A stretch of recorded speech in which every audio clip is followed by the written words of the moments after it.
Hi students, welcome to the channel money tutorial. आज के video class का topic हमारा जीएसटी।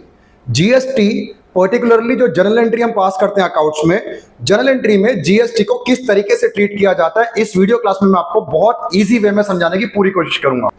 सबसे पहले जीएसटी का इंट्रोडक्शन। पहले तो जीएसटी का फुल फॉर्म हमारा होता है गुड्स एंड सर्विस टैक्स।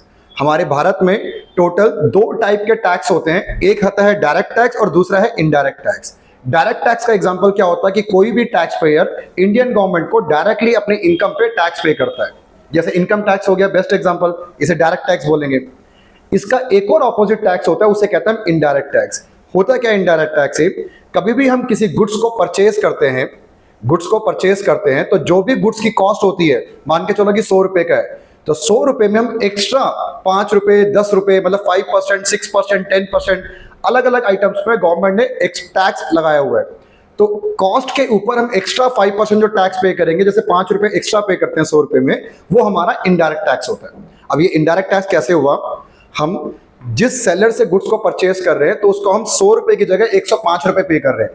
अब इन टर्न वो सेलर क्या करेगा, जो एक्स्ट्रा 5 रुपए जो उसने हमसे कलेक्ट किया है वो गवर्नमेंट के अकाउंट में जाकर डायरेक्ट डिपॉजिट करेगा। तो इनडायरेक्टली हमने गवर्नमेंट को जो गुड्स परचेज किया उसका 5 रुपए का हमने टैक्स पे किया। तो ये टाइप का जो टैक्स है इसे बोला जाता है indirect tax.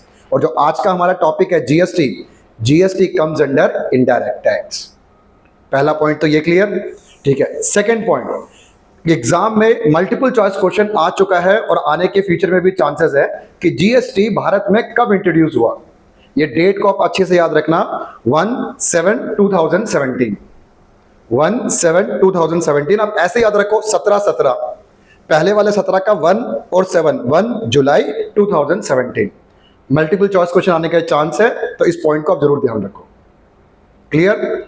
Next point, GST purchaser पे करता है सेलर को।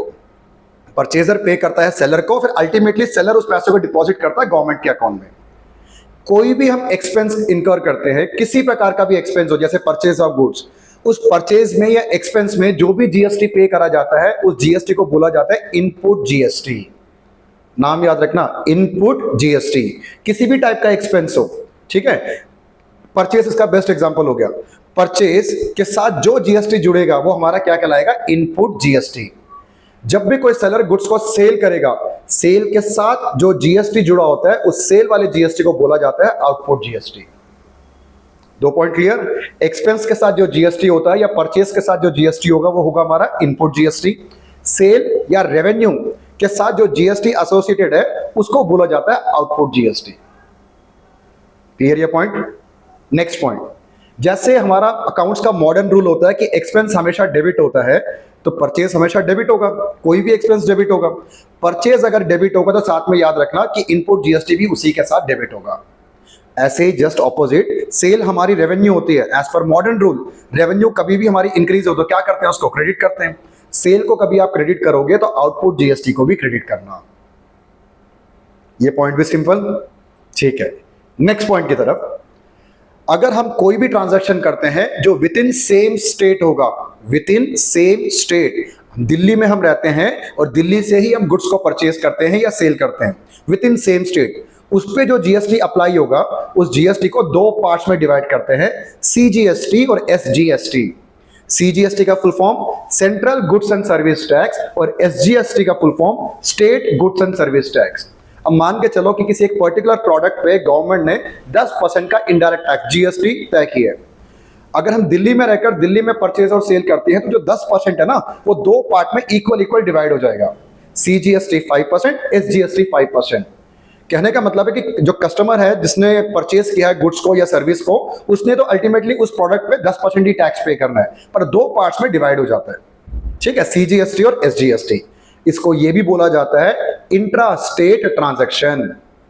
Intra state transaction multiple choice question में आ सकता है पॉइंट। सेकंड पॉइंट, अगर हम एक स्टेट में रहते हैं और दूसरे स्टेट से कोई ट्रांजैक्शन हम करते हैं, जैसे दिल्ली में रहकर हम राजस्थान से गुड्स को परचेज सेल कर रहे हैं, दिल्ली में रहकर हम पंजाब से गुड्स एंड सर्विस को परचेज कर रहे हैं, ठीक है ना, दो स्टेट इन्वॉल्व हो गए यहां। तो जब भी दो स्टेट इन्वॉल्व होता है तो उस पर्टिकुलर प्रोडक्ट पे जो हम जीएसटी पे करते हैं उसको बोला जाता है IGST, full form integrated goods and service tax. इसमें दो अलग अलग टैक्स देने की जरूरत नहीं है, तो एक ही कंबाइन करके 10% IGST के नाम से हम पे करेंगे। तो कहने का टोटल ये मतलब है कि आप दिल्ली में रहकर दिल्ली में परचेस करो या दिल्ली में रहकर पंजाब से परचेस करो, उस पर्टिकुलर प्रोडक्ट पे जितना GST है उतना तो हमें पे ही करना पड़ेगा। ये पॉइंट भी क्लियर? ठीक है, तो मेन इंट्रोडक्शन तो यही था। इस वीडियो को ज्यादा लंबा नहीं खींचते हुए मैं मेन आपको जर्नल एंट्री पे फोकस करता हूं। स्टार्ट करने से पहले इस वीडियो क्लास में टोटल हमारे पास 10 जर्नल एंट्री की प्रैक्टिस करेंगे। 9th और 10th मोस्ट इंपॉर्टेंट ट्रांजैक्शन है, 99% या यूं कहो हाईएस्ट प्रोबेबिलिटी आपके एग्जाम में आने का, उसको बिल्कुल मिस मत करना। और दोबारा से ये एक वीडियो क्लास में पूरा टॉपिक कवर नहीं होगा, 3 वीडियो क्लास डिलीवर करूंगा, तीनों को अच्छे से समझना। चैनल पे इसको जरूर विजिट करो। हर चैप्टर से रिलेटेड आपको मल्टीपल चॉइस क्वेश्चंस के वीडियो क्लास रेडीली अवेलेबल होगा, जो आपके लिए हाईली हेल्पफुल है। वीडियो अगर अच्छा लगे तो सब्सक्राइब जरूर करना। स्टार्ट करते हैं वीडियो क्लास का फर्स्ट क्वेश्चन, ये आपके स्क्रीन पर। Transaction, purchase goods for ₹10,000 plus CGST SGST 6% each. 10,000 रुपए का हमने गुड्स परचेज किया और 6% का CGST और 6% का SGST है। दोबारा समझाता हूं, परचेज हो या कोई भी एक्सपेंस हो, एक्सपेंस के साथ जो हम GST पे करते हैं उसका नाम होता है input GST। Input expense debit होता है तो GST भी साथ में आप डेबिट करना। क्लियर? ठीक है, एंट्री पास करते हैं। Purchasers account debit. देखो नॉर्मल एंट्री क्या होती है, परचेज डेबिट टू कैश, ये तो हम सीख ही चुके हैं, पर साथ में GST को अप्लाई करना है। तो purchase account debit, input CGST account debit, input SGST account debit to cash account. अगर यही हम किसी क्रेडिटर से परचेज करें और जिसकी पेमेंट हम नहीं कर रहे तो यहां पर आ जाएगा टू क्रेडिटर्स अकाउंट।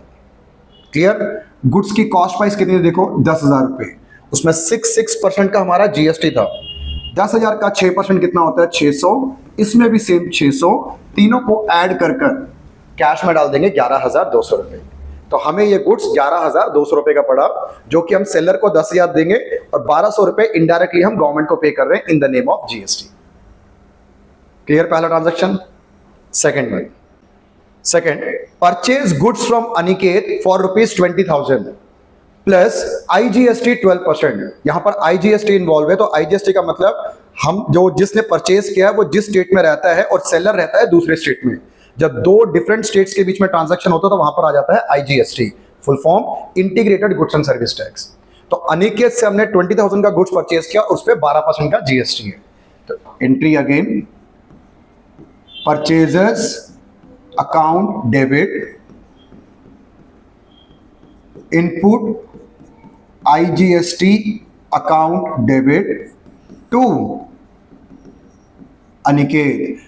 गुड्स की वैल्यू थी 20,000, 20,000 पे 12% का GST, 20,000 का 12% कितना होता है? 2,400। टोटल 22,400 रुपीज को हमने अपने क्रेडिटर्स को पे ऑफ करना है। क्लियर? फर्स्ट जो ट्रांजैक्शन था, इससे पहले वाला ट्रांजैक्शन वो कैश बेसिस पे था और ये क्रेडिट बेसिस पर है। पहले वाले में CGST SGST था, इस बार IGST है। पर जो भी हो GST, एक्सपेंस के साथ अगर GST हो तो उसको हमेशा डेबिट करना। इसकी कैंसिलेशन भी होता है, रिवर्सल एंट्री भी होती है GST की, जो मैं आपको सेकंड वीडियो क्लास में समझाऊंगा। क्लियर यहां तक? Third transaction, return goods purchased from Aniket costing ₹2,000। हमने अनिकेत को 2,000 रुपए का गुड्स हमने रिटर्न किया। अच्छे से समझना, उसकी कॉस्ट प्राइस आपको गिवन है। तो इससे पहले वाले ट्रांजैक्शन में जो 12% का IGST था, अगेन इस पे भी सेम अप्लाई होगा वो। ये अब इसकी रिवर्सल एंट्री है। कैसे? देखो, हम नॉर्मली परचेज रिटर्न की एंट्री क्या करते हैं? डेबिट द रिसीवर करते हैं ना, Aniket debit to purchase return. Purchase return credit में है तो GST भी साथ में क्रेडिट कर देना। ये दोनों साथ साथ ही चलते हैं, अलग नहीं हो सकते कि एक डेबिट हो रहा है क्रेडिट हो रहा है, कभी नहीं होगा, किसी एंट्री में नहीं होगा।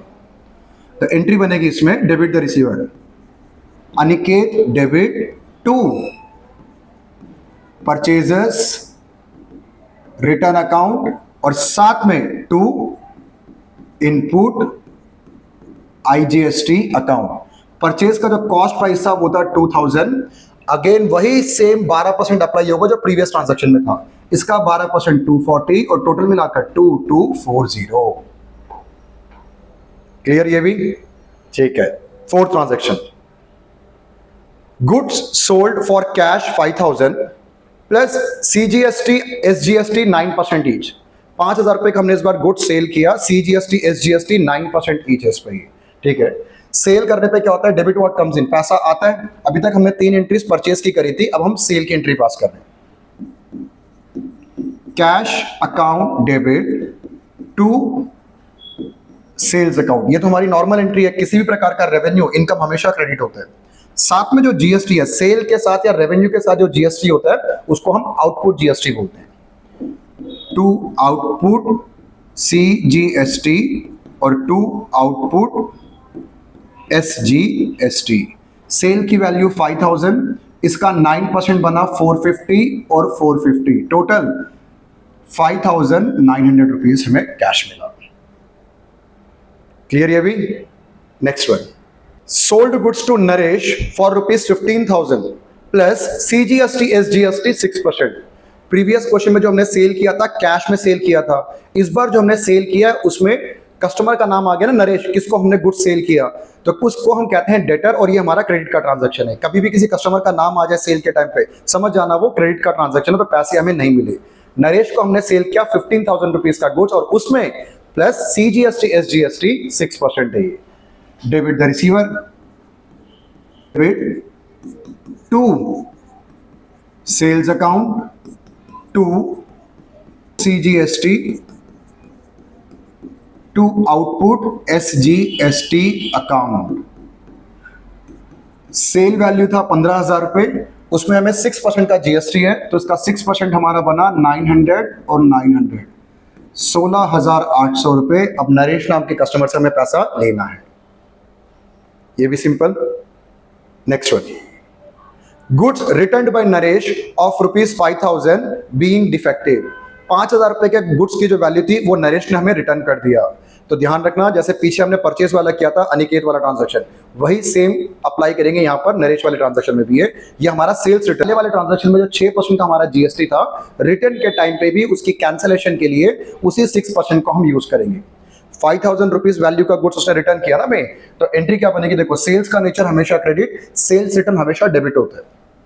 एंट्री है हमारी इसकी sales return account debit, output CGST account debit, ये जीएसटी की कैंसलेशन है। ये सेल और जीएसटी ये अलग अलग नहीं जाएंगे, जैसे परचेस और जीएसटी साथ चलते हैं वैसे सेल्स और जीएसटी भी साथ ही रहेंगे। ये डेबिट कर रहे हैं सेल्स रिटर्न को, तो जीएसटी को भी हम डेबिट करेंगे। Output SGST account debit to Naresh.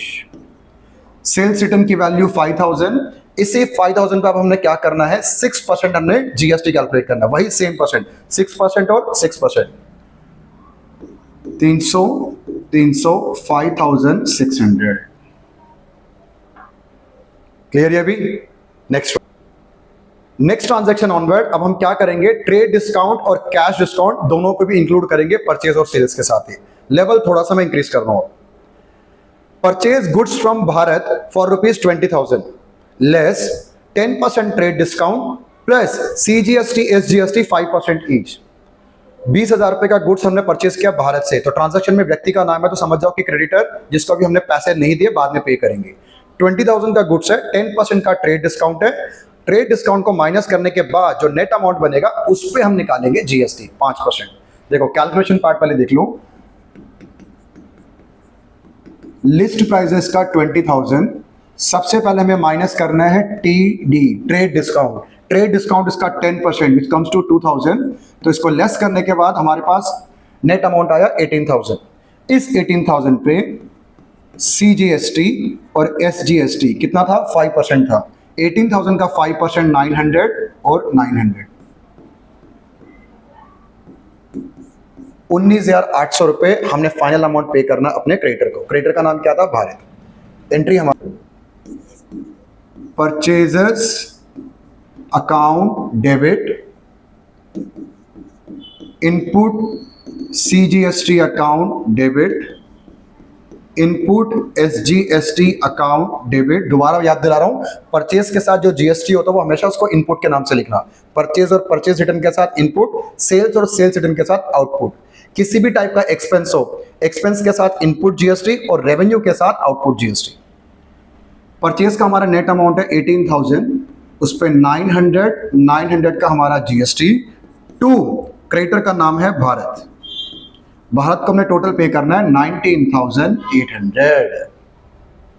Clear. सबसे पहले आप अपने कैश डिस्काउंट और ट्रेड डिस्काउंट जो क्वेश्चन में होगा पहले उसको माइनस कर लेना। सीक्वेंस क्या होता है, लिस्ट प्राइस में से सबसे पहले ट्रेड डिस्काउंट माइनस होता है, माइनस करके जो आंसर आया उसमें से कैश डिस्काउंट माइनस करना, उसको माइनस करके जो आंसर आया उसमें जीएसटी को ऐड करना। ये इसका प्रॉपर सीक्वेंस है। ठीक है ये भी। चलो next one, purchase goods from Sachin for ₹30,000 less 10% trade discount plus 10% IGST. IGST 10% है, पेड बाय चेक, और हमने चेक से पे किया इसको। अगर लास्ट लाइन में लिख दिया कि चेक से या कैश पे किया है तो हमें डेटर के नाम से कोई मतलब नहीं है, सॉरी क्रेडिटर के नाम से हमें कोई मतलब नहीं है। सचिन का जो नाम है जनरल एंट्री में यूज नहीं करेंगे क्योंकि हमने तो चेक पे कर दिया ना। क्लियर। तो क्रेडिटर किस बात का, वो नहीं, क्रेडिटर का नाम नहीं आएगा। तो देखो पहले तो कैलकुलेशन पार्ट हमारा, इसका लिस्ट प्राइस था 30,000 लेस ट्रेड डिस्काउंट है इसका 10%, मतलब 3,000 कम कर देते हैं 27,000। इसमें ऐड करते हैं आईजीएसटी 10%, 2,700, 29700। क्लियर। अब इसकी entry, purchases account debit, input IGST account debit to bank.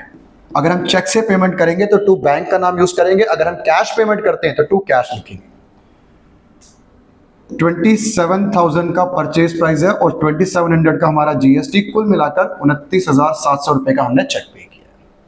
Purchase goods from Krishna of ₹1 lakh, 1 lakh रुपए का गुड्स परचेज किया कृष्णा से, less 10% trade discount plus CGST SGST 5% each, paid cheque immediately and avail 2% cash discount. जो previous transaction था उससे एक step और ऊपर आ गए, इसमें हम कैश भी पे कर रहे हैं यहाँ पर हमें। ठीक है ना। तो कैश अगर पे करें तो साथ में क्या, कैश डिस्काउंट भी है। तो दोबारा से एक बार आपको सीक्वेंस याद दिलाता हूं, जो भी हमारी लिस्ट प्राइस रहेगी सबसे पहले ट्रेड डिस्काउंट माइनस करना है, फिर कैश डिस्काउंट माइनस करना है और उसके बाद उस पर अप्लाई करना है हमें जीएसटी। लिस्ट प्राइस है हमारे पास 1 लाख। ठीक है। पहले हम माइनस करते हैं ट्रेड डिस्काउंट। ट्रेड डिस्काउंट इसका 10% बना 10,000, तो रह गया 90,000। ठीक है। ट्रेड डिस्काउंट के बाद नेक्स्ट टर्न आता है कैश डिस्काउंट का, 2% का कैश डिस्काउंट, क्योंकि पूरा पेमेंट हम कर चुके हैं। कैश पे करेंगे तो कैश डिस्काउंट मिलेगा, वरना नहीं मिलता। इसका 2% 1,800 माइनस करके 88200। क्लियर यहां तक भी। Plus CGST plus SGST 5% each. इसका 5% बनेगा 4410 4410 200,97020। क्लियर। अब ये कैलकुलेशन पार्ट तो हो गया। अब इसकी जर्नल एंट्री कैसे पास करेंगे, देखो गुड्स को परचेज किया है तो परचेज तो हमेशा डेबिट होगा, परचेजर्स अकाउंट डेबिट। उसके बाद नेक्स्ट स्टेप हमारा input CGST debit, input SGST debit. जो कि हम कैश उसको चेक से पे कर रहे हैं तो चेक की जगह वर्ड हम यूज करेंगे बैंक अकाउंट। यही प्रीवियस ट्रांजैक्शन में भी था, पिछले वाले में भी। और इसमें एक्स्ट्रा पार्ट क्या है, कैश डिस्काउंट भी तो है ना। ट्रेड डिस्काउंट को लिस्ट प्राइस में से माइनस तो करते हैं पर उसकी एंट्री कभी नहीं करते। कैश डिस्काउंट को माइनस भी करते हैं और साथ में उसकी एंट्री भी करते हैं। किस नाम से, to discount received. Discount received. Final payment हमने किया है 97020 और डिस्काउंट रिसीव्ड हमारे पास 8। फिगर समझ आया। फाइनल नेट अमाउंट हमने पे किया 97,020 रुपीज का, वो तो बैंक में आ गया। कैश डिस्काउंट की फिगर थी 1800, वो डिस्काउंट में आ गया। परचेज में जो फिगर आता है हमेशा याद रखना, किसी भी क्वेश्चन के अंदर ट्रेड डिस्काउंट को माइनस करने के बाद जो फिगर होती है वो आता है परचेज में 90,000। जीएसटी तो हम कैलकुलेट कर चुके हैं 4410 4410। अच्छे से समझना इस ट्रांजैक्शन को आप भी। ठीक है। नेक्स्ट ट्रांजैक्शन में पूरा अमाउंट पे नहीं कर कर आधा पे करेंगे और आधा नहीं पे, मतलब कुछ पोर्शन पे करना है और कुछ पोर्शन हमारा क्रेडिट पे रखना है। इससे ज्यादा मोस्ट इंपॉर्टेंट वो ट्रांजैक्शन है। ठीक है। मूव करते हैं नेक्स्ट की तरफ। Purchase goods from Balram for ₹1 lakh, 1 lakh रुपए का गुड्स बलराम से परचेज किया, less 10% trade discount plus IGST 5%, IGST 10%। Paid half the amount by cheque immediately and avail 2% cash discount. 1,00,000 का हमारा लिस्ट प्राइस है, उसमें हमारा ट्रेड डिस्काउंट कितना है? ट्रेड डिस्काउंट है 10%। साथ में IGST गिवन है 10% का IGST, ठीक है। साथ में कैश डिस्काउंट 2% गिवन है, पर इस ट्रांजैक्शन में पूरा अमाउंट नहीं पे किया, सिर्फ हाफ अमाउंट पे किया है। इसकी जो वर्किंग है ना जर्नल एंट्री से ज़्यादा मोस्ट इंपॉर्टेंट है, अच्छे से समझो। देखो सबसे पहले मैं दो अलग अलग लिख लेता हूँ, कैश अलग और क्रेडिट अलग। टोटल अमाउंट हमारा 1,00,000 का था, 50% पे किया, तो आधा आधा स्टार्टिंग से ही करके चलो उसको आप। 1,00,000 का आधा कितना होता है? 50,000 और 50,000। ये क्या है? हमारी लिस्ट प्राइस। सबसे पहले हमें माइनस करना है इसका ट्रेड डिस्काउंट। ट्रेड डिस्काउंट 10% था, तो 50,000 का 10% 5,000 5,000, इसको माइनस करते हैं तो बनाइए 45,000 और 45,000। जितना पार्ट हमने कैश पे किया है उस पे ही हमें कैश डिस्काउंट मिलता है, क्रेडिट पे कभी कैश डिस्काउंट नहीं मिलता। माइनस कैश डिस्काउंट 2%, इसका 2% बना 900 रुपीज। यहां तो कुछ होगा नहीं कैश डिस्काउंट, 44,100 और यहां पर 45,000। क्लियर? लास्ट में हमें क्या करना है? IGST प्लस करना है 10%। अगर CGST और SGST होता तो 5% अलग अलग ऐड करता, यहां पर IGST है तो एक ही बार में 10% हो गया। 4410 और इसका 4500, दोनों अमाउंट का 10% और यहां पर 49500। क्लियर? अच्छा, अब एक काम कर लेते हैं हम, सबसे पहले तो इस दो अमाउंट को यहां पर हम प्लस कर लेते हैं क्योंकि जर्नल एंट्री में काम आएगा। इसको इसमें प्लस करूंगा तो कितना बनेगा? ये 8910। इसकी डायरेक्ट हम एंट्री पास करते हैं। अब purchasers account debit. Purchase account में हमेशा जो प्रीवियस ट्रांजैक्शन में समझा रहा था हमें, जो ट्रेड डिस्काउंट को माइनस कर जो फिगर आता है उसी को लिखा जाता है परचेज में। 45,000 टोटल कितना हुआ हमारा? 90,000। क्लियर? उसके नीचे लिखना है input IGST account debit. Input IGST मैंने इन दोनों को प्लस कर लिया था 8910। ठीक है, अब जितना हमने पे किया चेक से पे किया तो टू बैंक अकाउंट पे हमने किया 48,510। जो हमने पे किया उसमें हमें क्या मिला था? कैश डिस्काउंट भी था ना, जैसे प्रीवियस में था। कैश डिस्काउंट 900 रुपए, ट्रेड डिस्काउंट माइनस होता है पर उसकी एंट्री नहीं करता है, कैश डिस्काउंट माइनस भी होता है और उसको हमें शो भी करना है। तो ये जो डिस्काउंट है किस नाम से आएगा? Discount received account 900 rupees. Last ये वाला जो पार्ट था 49,500, ये क्रेडिट में था ना, तो क्रेडिट में तो हमें क्या करना पड़ता है? सप्लायर का नाम लिखना पड़ता है, क्रेडिटर हमारा, और क्रेडिटर का नाम क्या क्वेश्चन में गिवन था? बलराम। तो टू बलराम, बलराम को हमने फाइनली पे करना है 49500 क्योंकि ये क्रेडिट था आधा पार्ट। समझ आया आपको? अच्छे से थोड़ा सा पीछे वापस जाकर रिवाइंड कर इस वाले ट्रांजैक्शन को दोबारा से एक बार देखना। पूरे के पूरे वीडियो क्लास का सबसे पीक ऑफ द ट्रांजैक्शन तो यही वाला था। तो अब इस वीडियो क्लास को इस ट्रांजैक्शन से मैं क्लोज करता हूं, पर दोबारा बता रहा हूं जीएसटी मेरा पूरा कंप्लीट नहीं हुआ। नेक्स्ट वीडियो क्लास में इसके आगे के ट्रांजैक्शंस को हम कंटिन्यू करेंगे। टोटल 3 पार्ट में पूरे चैप्टर को कवर करेंगे। मिलता हूं आपसे मैं नेक्स्ट वीडियो में, तब तक आप इन क्वेश्चन की प्रैक्टिस अच्छे से करते रहो और आप खुश रहो।